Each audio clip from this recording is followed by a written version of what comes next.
Sagrada Escritura vai dizer que o demônio nos tenta através de 3 coisas. A primeira é a cobiça da carne.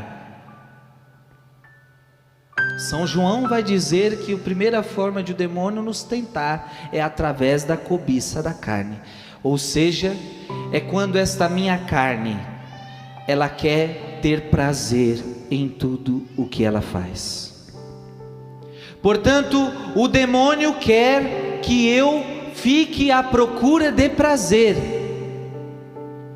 O prazer em si não é pecado. Sentir prazer não é pecado. Agora, buscar o prazer como um fim, como uma finalidade, isto é pecado, e é isto que o demônio quer que você busque. Portanto, o demônio nos tenta pela cobiça da carne. E tem tantos pecados, né, minha gente, atrelados à carne. Tantos pecados. Existe o pecado da gula, o pecado de comer demais, o pecado de comer em excesso, sem necessidade. Existe o pecado da masturbação, o pecado do sexo fora do casamento, o pecado... Tantos são os pecados da carne que vão nos tirando da presença de Deus. O pecado dos vícios, o vício do álcool, o vício da droga, o vício do sexo. Portanto, essa é uma maneira que o demônio tem de entrar na nossa vida, através da cobiça da... Outra forma que o demônio tem de entrar na nossa vida é a cobiça dos olhos. Gente, pelos nossos olhos muitos pecados entram, muitos.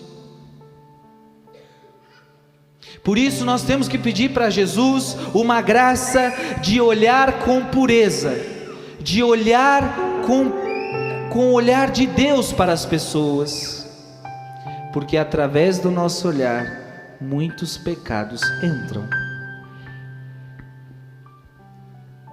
Jesus mesmo diz: se você olhar para a mulher do próximo e desejá-la no seu coração, você já cometeu adultério. Olha como é sério, o pecado então entrou pelo olhar. Diz a Bíblia que Adão e Eva olharam aquele fruto, acharam bonito e comeram. Portanto, o pecado sempre entra primeiro por isso cuidado. Cuidado com o seu olhar. Olha para a pessoa que está do seu lado e fala: cuidado com o seu olhar.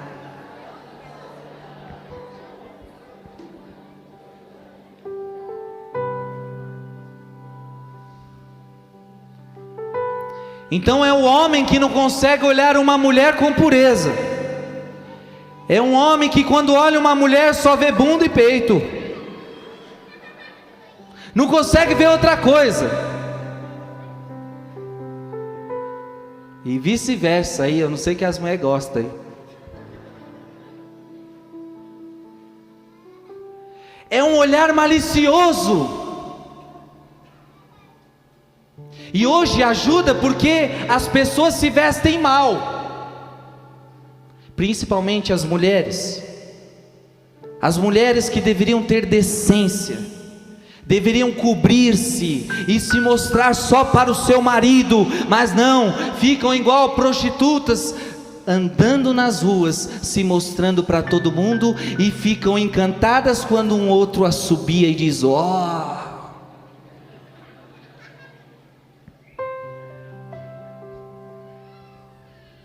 Quantas mulheres, quantas vezes você ficou envaidecida quando você passou num lugar e aquele homem virou a cara para te ver? Ora, ficar orgulhoso disso, isso está te levando para o inferno, não para a graça de Deus.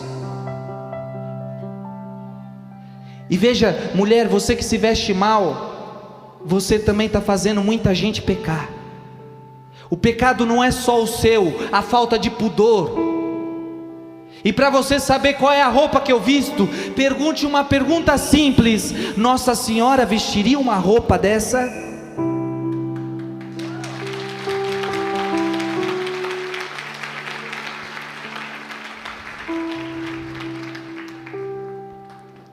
E o pior é que pessoas assim vêm com essas roupas para dentro da igreja.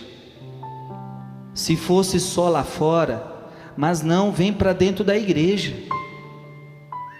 Vem para dentro da igreja com roupa que parece de praia, com roupa que parece de festa. E aí quantas pessoas, em vez de rezar, ficam olhando aquela festa.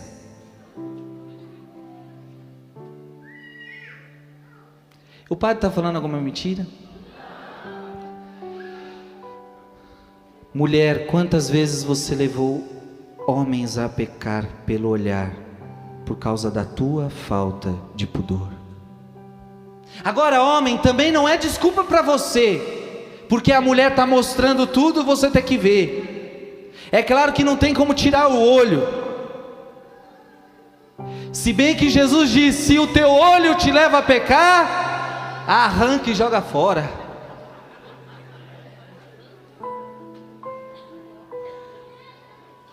Tem muita gente que ia ficar cego, né? Rapidinho. Esse arrancar que Jesus está falando é mortifique.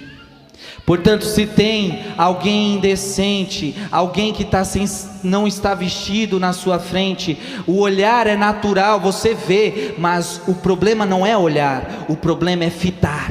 O problema é ficar olhando, o problema não é olhar algo errado, o problema é continuar olhando, e o problema é desejar aquilo que se olha. Aí você cometeu o pecado, e o demônio entra pelo nosso olhar. Depois que você olha, você fita, e aí você cobiça, e aí você peca. E aí por isso que Jesus fala, mesmo sem ir para a cama com a pessoa, você pode ter cometido adultério, porque você desejou no seu coração, então você já pecou. Então é o nosso olhar, quando o nosso olhar não é purificado, é por isso que fica tanto pensamento errado na cabeça. E aí que o demônio trabalha, porque através do olhar, por isso que você fala, não tem nada a ver eu assistir esse comercial que é mais pornográfico do que outra coisa, não tem nada a ver eu assistir esse filme que tem cenas de sexo, não tem nada a ver eu ver uma revista pornô, não tem nada a ver eu assistir isso ou aquilo. Tem, porque através da sua visão, o demônio vai jogar todas essas imagens para a sua imaginação, e aí ele vai começar a te tentar, ele vai começar a te provocar. Talvez naquela hora você não percebeu, mas depois ele vai te fazer uma cilada. Amém? Cobiça da carne, cobiça dos olhos e a soberba da vida. O que é essa soberba da vida? O demônio também nos tenta aí. É quando achamos que não mais precisamos de Deus para resolver os nossos problemas. Existem muitas pessoas que então estão entrando nessa soberba da vida. Se você está aqui, é porque você entende que você precisa de Deus para resolver os seus problemas. Irmãos e irmãs, 3 áreas principais o demônio ele quer entrar na nossa vida. Preste atenção nisso. 3 áreas principais. O demônio tem entrado na vida das pessoas e tem destruído através dessas 3 áreas. A primeira é o sexo. O sexo é algo bonito, o sexo é algo santo, o sexo foi Deus quem fez, por isso é bonito, por isso é santo. Só que o sexo precisa respeitar as suas finalidades. Irmão e irmã, para que serve uma cadeira? Para que serve o sol? Para clarear, iluminar, aquecer. Para que serve um copo? Para que serve o sexo? Para que serve o sexo?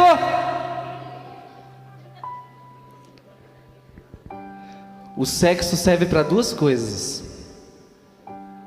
Estão dizendo aqui, fazer filho. Isso. Esta é uma finalidade do sexo.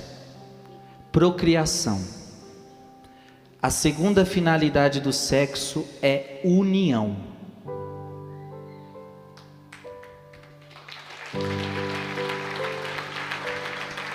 Veja bem, se o sexo tiver união e procriação, o sexo é bonito e santo diante de Deus. Se qualquer sexo, seja entre homem e mulher, casado ou não tiver união e procriação, esse sexo vai ser feio. O que significa união? Significa que eu me uni com uma pessoa por toda a minha vida, e eu só vou ter relações sexuais com ela. É por isso que casal de namorado não pode ter relação sexual antes do casamento, porque nunca vai haver união, porque ainda você não se comprometeu com essa pessoa para o resto da sua vida, então não vai cumprir a finalidade de uma relação sexual. Relação sexual é necessário união, e união significa algo estável por toda a vida. É por isso que a relação sexual só deve ser vivida dentro do casamento. Portanto, tem que ter união e tem que ter procriação. Não estou dizendo que todo sexo tem que ter filho, mas eu estou dizendo que toda vez que for fazer sexo, ter uma relação sexual, tem que estar aberto à vida. Então é por isso que sempre vai ser pecado usar camisinha anticoncepcional, remédio, seja lá o que for, e interromper a ejaculação. Tudo o que você fizer para impedir a procriação vai ser pecado, porque você está excluindo as duas finalidades do sexo, que é união e procriação. Gente, o demônio tem entrado em muitas pessoas nesta área. Porque o sexo sempre é uma tentação grande para aqueles que namoram, para aqueles que são noivos. E quantos casais de namorados é natural fazer uma relação sexual. Como a música diz aí, a onda agora é namorar pelado. Não é isso que a música diz?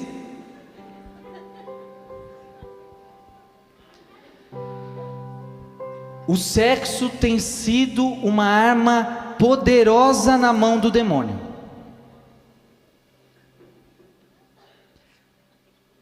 Muitos caem no sexo porque a tentação é grande.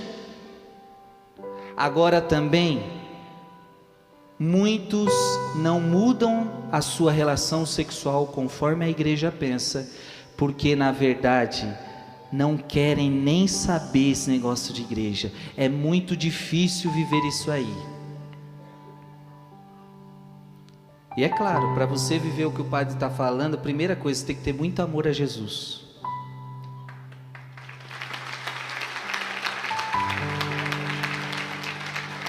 Segundo, você precisa pedir orientação para o seu padre, para qualquer padre que entende do assunto, para dizer para você, então padre, como é que eu vou viver a minha relação sexual dentro do casamento? Porque eu não quero também ter um filho todo ano. Como eu ser de Deus, como eu ter relações sexuais com meu marido, na graça de Deus? Tem como? Tem sim. Só que você precisa amar muito Jesus para conseguir viver. São poucos os casais que vivem isso. São poucos os namorados que vivem isso. São poucos os noivos que vivem isso. Portanto, o demônio tem entrado na vida de muita gente através do sexo. E o que vence isso, existe um nome, se chama castidade. É só para padre? Lógico que não. Eu tenho que viver castidade, e meu jeito de viver castidade é que eu não vou ter relação nunca com ninguém, mas o casal também tem que viver castidade, o casal de namorado também tem que viver castidade. Isso é um dom de Deus. Irmãos, aí você fala, eu não quero viver isso aí não, padre. Então tá bom, o demônio vai entrar na sua vida. Viva as coisas do demônio. Sexo fora do casamento é obra do diabo. Então viva assim, consciente disso. A segunda coisa que o demônio tem entrado na vida das pessoas é o poder, é a busca pelo poder. Irmãos e irmãs, foi assim que o demônio tentou Eva. Se você comer desse fruto, você vai ser igual a Deus. O demônio quer que a gente tenha poder. Irmão e irmã, hoje nós estamos em época de eleição. O que esses candidatos, a maioria, não digo todos, mas a grande maioria está buscando? O quê? Poder. Eles estão querendo servir os pobres? Estão querendo ajudar aqueles que necessitam? Estão querendo título, poder. O demônio quer que você tenha poder. E o demônio está louco para te dar poder. Só que o poder, meu irmão, é contrário do que Jesus hoje nos falou no Evangelho. Os apóstolos perguntaram para Jesus: quem será grande no reino de Deus? Olha a pergunta dos apóstolos. Eles queriam ser grande no reino de Deus. Jesus pega uma criança, apresenta para eles e fala: quem se tornar igual a esta criança, pequeno, fraco, este será grande no reino de Deus.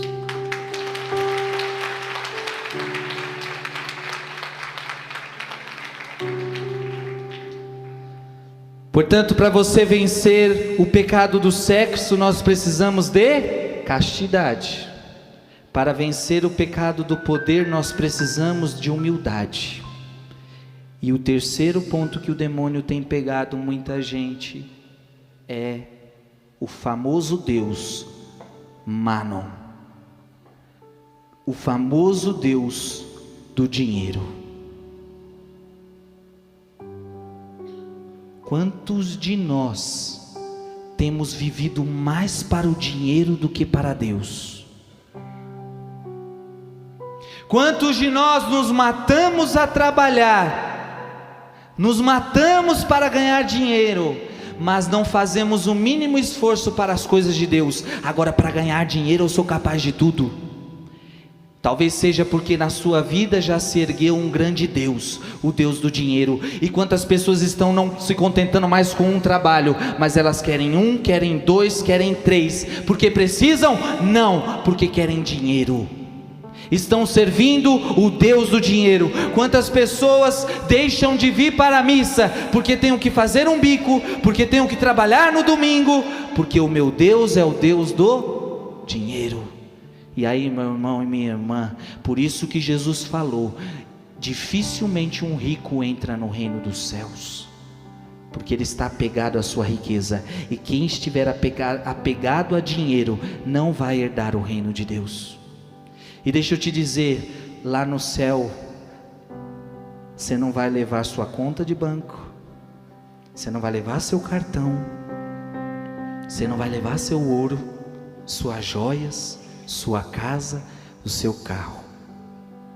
A sua única riqueza será o bem que você fez nessa terra.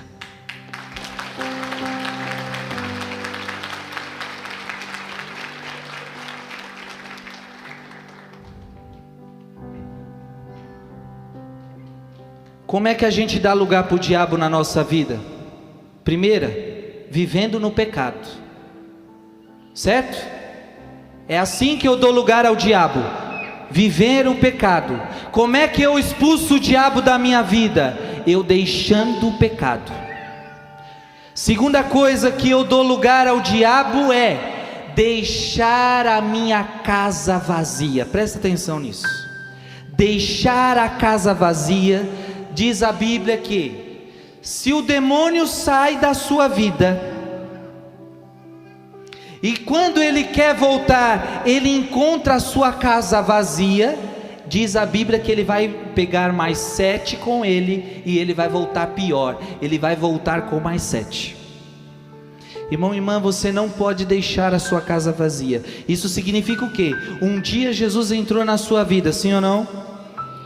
Você mudou, você expulsou o diabo da sua vida. Só que se você não alimentar a sua fé, se você não continuar a crescer na fé, o demônio vai ver que a casa ficou vazia, ele vai voltar pior do que quando você estava antes. É por isso que muitas pessoas ficaram pior, porque na verdade deixaram a casa vazia para o diabo, e o diabo voltou 7 vezes pior. Por isso você não quer mais dar lugar ao diabo. Primeiro, pare de pecar. Segundo, não deixe a casa vazia, comece a alimentar a sua fé. Amém?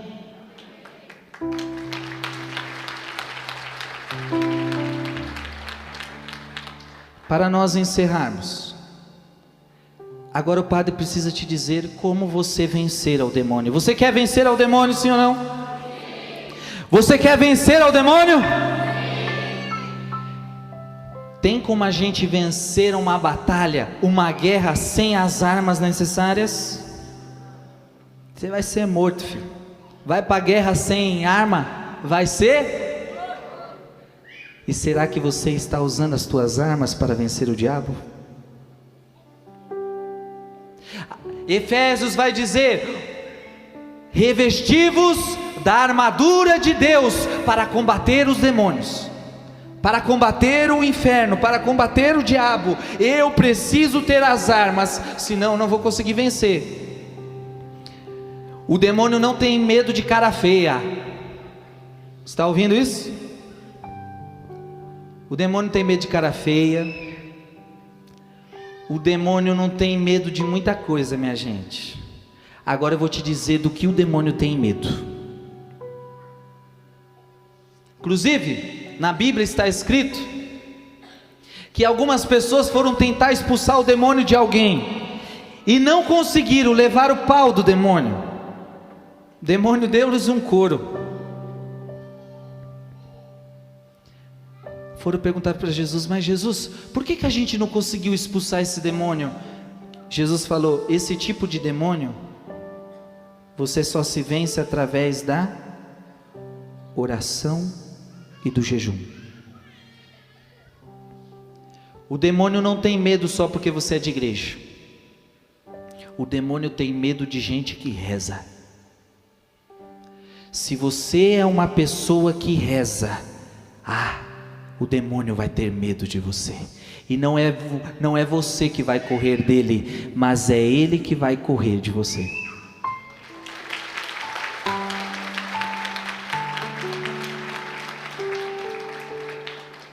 A Bíblia nos conta outro episódio que pessoas foram tentar expulsar o demônio olhou para aquelas pessoas, porque eles expulsavam assim: em nome de Jesus, sai desse corpo, em nome do pregador Paulo Apóstolo, sai desse corpo. E o demônio olhou para essa pessoa e disse: Paulo Apóstolo eu sei quem é, mas você eu não sei quem você é. Por quê?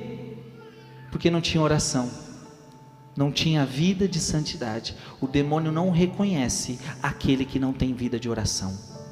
Irmão e irmã, se você quer vencer o demônio, comece a rezar, comece a rezar, comece a rezar de verdade. E quando eu digo oração, é oração mesmo, não é só rezar terço, não é só ler Bíblia. Oração significa orar e colocar em prática, orar e colocar em prática.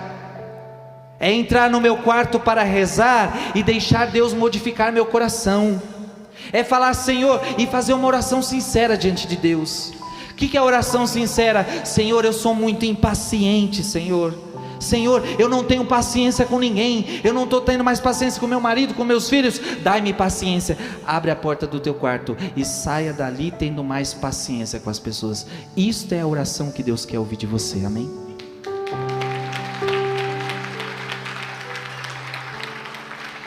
Deus não quer ouvir de você uma oração assim: eu te louvo, ó Deus tremendo, aleluia, glória a Deus. Oh Yahvé, Javé, meu Pai, meu amado, meu querido. Falou um monte de palavras e não disse nada. Deus na sua oração quer ver sinceridade. Senhor, eu já não aguento mais. Senhor, eu estou traindo a Ti. Senhor, eu estou pecando. Senhor, eu estou Te deixando, me dá-me Tua graça. E você sai dali uma pessoa melhor. É esta oração que Deus quer ouvir de você. Amém? Segunda coisa que nós precisamos ter para vencer o demônio é ser cheio do Espírito Santo. O demônio teme uma pessoa que é cheia do... O demônio teme. A Bíblia vai dizer que nós só podemos vencer a nossa carne através do Espírito Santo. Você precisa ser cheio do Espírito Santo. Olha para a pessoa que está do seu lado e fala para ela isso. Você precisa ser cheio do Espírito Santo. Eu estou falando Espírito Santo, não estou falando Espírito ruim. Falando Espírito Santo. E como é que eu sei, Frei, que eu estou cheio do Espírito Santo? Ora, é fácil. Diz a Bíblia que o fruto do Espírito é paz, é alegria, é bondade, é longanimidade, é castidade, é paciência, é perseverança, é amor, é caridade. Se eu estou vivendo isso na minha vida é porque eu sou cheio do Espírito Santo.